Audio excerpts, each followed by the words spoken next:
நீங்க எனக்கு senior. Police டிபார்ட்மெண்ட்ல சேர்றப்போ எல்லாரும் ஒரு உறுதிமொழி எடுத்திருப்பாங்க, தெரியும்ல? சொந்த விருப்பு வெறுப்புகளை தாண்டி இந்த வேலைக்காக நாம நம்மளையே அர்ப்பணிக்கிறோம் அப்படிங்கறதுதான் அந்த உறுதிமொழி. நீங்களும் அந்த உறுதிமொழி எடுத்துட்டு தானே டியூட்டில ஜாயின் பண்ணிருக்கீங்க. இப்போ அத மீற பாக்குறீங்களே, இது நீங்க டிபார்ட்மெண்ட்டுக்கு செய்யற துரோகம் இல்லையா? என்னைக்காவது ஒரு நாள் நம்மள பத்தின உண்மை எல்லாருக்கும் தெரியதான் போகுது. அன்னைக்கு என்ன வேணாலும் நடக்கலாம். ஏன், நம்மள ரொம்ப பிடிச்சவங்க நம்மள முழுசா வெறுக்க கூட செய்யலாம், இல்ல மன்னிச்சு ஏத்துக்க கூட செய்யலாம். நம்மள நினைச்சு அவங்க பெருமைப்பட கூட சான்ஸ் இருக்கு.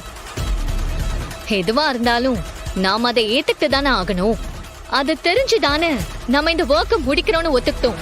அப்போ இந்த பர்சனல் எமோஷன்லாம் நம்ம கண்ணுக்கு தெரியலையே. சிவா, அப்போ இது எல்லாத்தையும் தாண்டி உங்களுக்கு உங்க எமோஷன் தான் முக்கியம்னு தோணுதா? அப்படின்னா உங்களை உங்க அப்பா வேணா ஏத்துக்காம இருக்கலாம், ஆனா உங்களை தன்னோட சொந்த தம்பியா ஏத்துக்கிட்டாங்களே இந்திராணி அண்ணி, அவங்களுக்கு என்ன பதில் சொல்ல போறீங்க? உங்களுக்கு தெரியும்ல சிவா, அண்ணி இந்த வீட்ல இருக்கிறவங்கள நமக்காக எதிர்த்து நிக்கிறாங்க. அவங்க எல்லாரையும் விட நாம தான் முக்கியம்னு நம்மள முழுசா நம்புறாங்க. அவங்கள அப்படியே விட்டுட்டு போக பாக்குறீங்களா? சொல்லுங்க சிவா. இந்திராணி அன்னிக்காக இதெல்லாம் பொறுத்துக்கோங்க பிளீஸ் சிவா.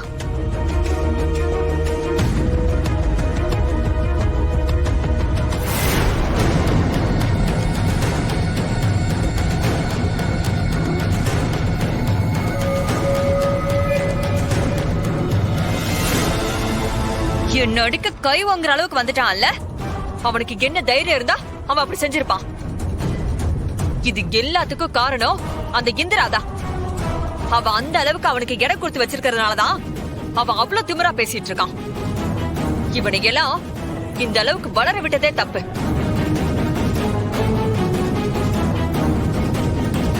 இந்திரா கிட்ட படிச்சு படிச்சு சொன்னேன், அதுங்க 2 பேரும் இந்த வீட்ல இருக்க வேண்டாம், அவங்களால நமக்கு பிரச்சனை தான் வரும்னு கெஞ்சாத குறையா சொல்லி பார்த்தேன்.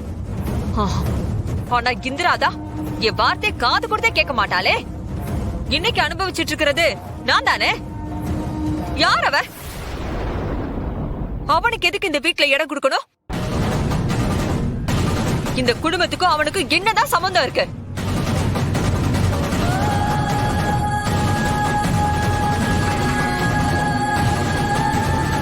திடீர்னு ஒருத்தனை வீட்டுக்கு கூட்டிட்டு வந்தது கூட ஓகே, ஆனா இந்த வீட்ல இருக்கிறவங்களுக்கு ஈக்குவலா எல்லா உரிமையும் கொடுக்கறதா தப்பு. அதான் இன்னைக்கு இந்த நிலைமையில கொண்டு வந்து நிறுத்தி இருக்கு. இல்ல, இதுக்கு மேல யாரு என்ன சொன்னாலும் சரி, நான் அவன் இந்த வீட்ல இருக்கிறதுக்கு ஒத்துக்க மாட்டேன். இன்னைக்கு அவன் இந்த வீட்டை விட்டு போய் ஆகணும். கபிலா, எங்கடா போன அவன்? கூப்பிட அவனை. இதுக்கு மேல ஒரு நிமிஷம் கூட என்னால பொறுத்துக்கவே முடியாது. கூப்பிட அவனை. முதல்ல அவனை வீட்டை விட்டு துரத்து. ஏய், எங்கடா இருக்கு சிவா? வெளில வாடா.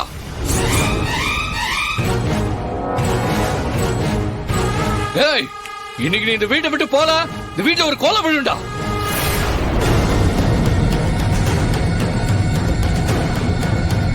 டேய், உனக்கு என்னடா பிரச்சனை?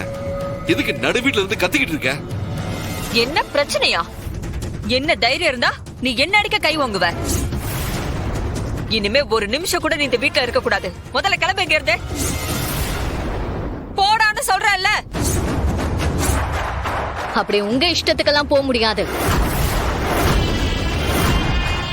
எங்களை இந்த வீட்டுக்கு கூட்டிட்டு வந்து தங்க வச்சது இந்திராணி அண்ணி. அவங்க வரட்டும், இங்க நடந்ததெல்லாம் கேட்கட்டும். அதுக்கப்புறம் அவங்க என்ன முடிவு எடுக்கிறாங்களோ அதுக்கேத்த மாதிரி நாங்களும் நடந்துக்கிறோம். ஆனா எங்களை வீட்டை விட்டு போக சொல்ற அதிகாரம் உங்களுக்கெல்லாம் கிடையாது. நீங்க சொல்லி நாங்க போக வேண்டிய அவசியமும் கிடையாது.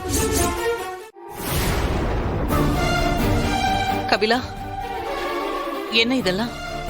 ஏன் இப்படி மிருகத்தனமா நடந்துக்கிற? நான் வீட்ல இல்லாதப்போ நீ இப்படிதான் நடந்துப்பியா? என்ன சித்தி, நீங்களும் பாத்துக்கிட்டு அப்படியே சும்மா நிக்கிறீங்க? கபிலன் பண்றது உங்களுக்கு சரியா படுதா? இல்ல நீங்க சொல்லிதான் கபிலன் இப்படி நடந்துக்கிறானா? முதல்ல இங்க என்ன நடந்துச்சுன்னு கேட்டுட்டு அப்புறமா பேசிந்திரா. அப்பதான் கபில ஏன் இப்படி நடந்துக்கிறான்னு உனக்கு புரியும்.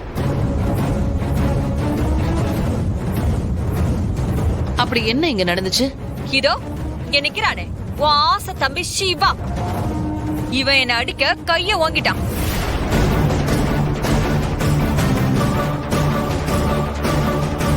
அதுவும் என் புள்ள முன்னாடியே என்ன அடிக்க கை ஓங்கிட்டான். அப்போ என் பிள்ளைக்கு கோவம் வரதானே செய்யும்.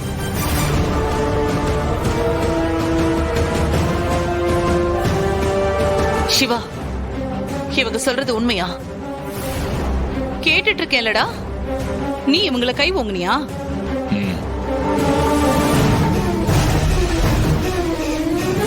டேய், என்னடா பழக்கம் அது?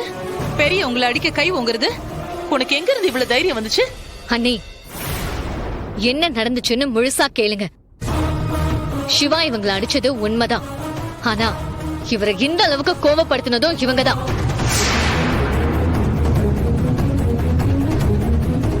இவங்களை அடிக்க கை ஓங்கினதுக்காக எப்படி கபிலனுக்கு கோவம் வந்துச்சோ அதே மாதிரிதான் சிவாவுக்கும் நடந்துச்சு.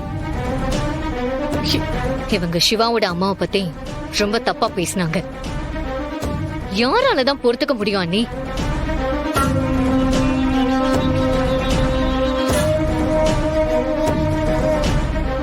நீங்க வீட்ல இல்லாத நேரத்துல இவங்க தான் சம்பந்தம் இல்லாம சிவாவை வீட்டை விட்டு போக சொல்லி சண்டை போட்டாங்க.